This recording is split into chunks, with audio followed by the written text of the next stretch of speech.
नमस्कार। Ignited minds के हमारे इस सफर के आखिरी पड़ाव में आप सबका स्वागत है।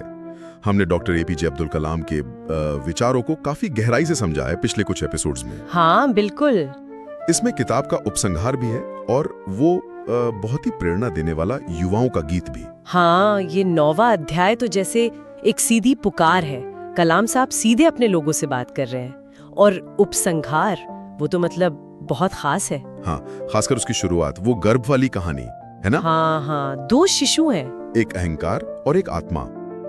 आत्मा कहती है भाई जन्म के बाद जीवन है, रोशनी है, माँ मिलेगी। और अहंकार वो कहता है अरे पागल हो क्या, हाँ यही अंधेरा सब कुछ है, बस इसी को सच मानो।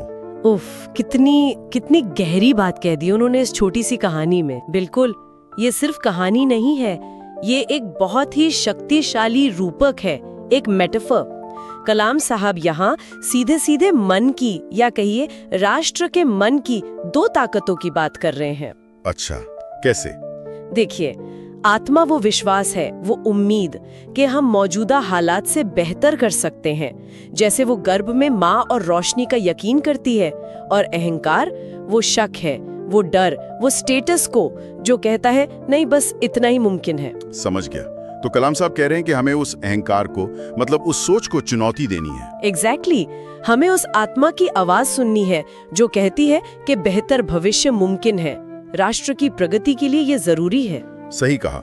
और इसी सोच को वो आगे बढ़ाते हैं जब वो कहते हैं कि आजादी के 50 साल बाद जो मिला बस उतने में खुश नहीं होना है। हाँ, जैसे आत्मा गर्भ की दीवारों से परे देख रही थी। फिर वो एक किस्सा बताते हैं चेन्नई के प्रेसिडेंसी कॉलेज का, टी सर्वनन। हाँ, वो पत्र वाला किस्सा बहुत महत्वपूर्ण है वो भी। हाँ, उसने बरगद के बीज की तुलना की थी कि इतनी विशाल शक्ति एक नन्हे से बीज में होती है। और उसका सवाल क्या था? कि हम दोनों, मतलब आप और मैं, एक जैसे हैं। कुछ बीज पेड़ बन जाते हैं, कई मर जाते हैं, कभी खाद बन जाते हैं। तो सवाल ये था कि कैसे पक्का करें कि ये जो युवा बीज हैं ये बेकार न जाएं। हाँ, कैसे उनकी प्रतिभा मुरझाने ना पाए। ये सवाल सीधे सीधे उसी आत्मा वाली चिंता से जुड़ा है ना, कि संभावनाओं के बीज को अहंकार रूपी निराशा या बाधाएं खत्म न कर दें। और डॉक्टर कलाम का जवाब वो उनके अपने अनुभव से आता है, ISRO और DRDO से। बिल्कुल, वो टीम वर्क की बात करते हैं, सफलताओं और हाँ असफलताओं से भी सीखने की बात करते हैं, और सबसे जरूरी अपनी टीम को खुद से आगे बढ़ते देखने की। लेकिन यहाँ एक सवाल उठता है, क्या ये प्रैक्टिकल है? मतलब क्या हर लीडर वाकई ऐसा सोचता है या कर पाता है अपनी टीम को खुद से आगे बढ़ाना? देखिए, सवाल तो जायज है, शायद हमेशा 100% प्रैक्टिकल ना हो, पर कलाम साहब यहाँ एक आदर्श रख रहे हैं। वो कह रहे हैं कि लीडरशिप का मतलब सिर्फ मैनेजमेंट नहीं है, बल्कि अगली पीढ़ी को, अपनी टीम को बेहतर बनाना है, उन्हें शुरू की ठोकरों से बचाना है, उन्हें राष्ट्र के लिए कुछ करने का जज्बा देना है, उन्हें खाद नहीं पेड़ बनने में मदद करनी है। मुश्किल है पर लक्ष्य यही होना चाहिए। हाँ, ये लीडरशिप की बात तो बहुत अहम है, लेकिन कलाम साहब इसे एक बड़े दायरे में भी देखते हैं अपनी ईद की प्रार्थना में। हाँ, वो प्रार्थना भी बहुत कुछ कहती है। क्या मांगते हैं वो उसमें? वो मांगते हैं कि हम सब देशवासियों के मन में एकता के विचार हों, कर्म हो, कि जो धार्मिक नेता है वो लोगों को बांटने वाली ताकतों से लड़ने की ताकत दे, और सबसे जरूरी क्या, कि सबके मन में ये भाव बसे कि राष्ट्र व्यक्ति से बड़ा है। ये सिर्फ टेक्नोलॉजी या इकोनॉमी की बात नहीं है, ये एक मजबूत नैतिक समाज बनाने की बात है। सही, जहां देश पहले हो। बिल्कुल, जहां सबका भला व्यक्तिगत लालच से ऊपर हो। और फिर इस सबके बाद आता है वो जबरदस्त युवाओं का गीत, सॉन्ग ऑफ यूथ। हाँ, वो तो जैसे पूरे किताब का निचोड़ है एक तरह से। उसकी पंक्तियां तो रोंगटे खड़े कर देती हैं।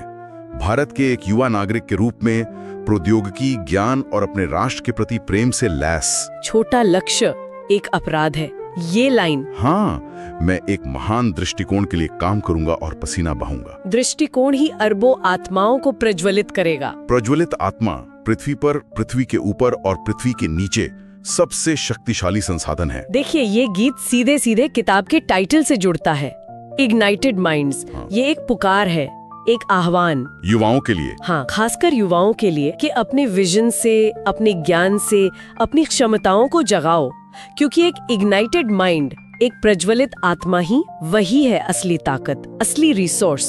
तो अगर हम समेटें तो इस उपसंहार और गीत से मुख्य बातें क्या निकलती हैं?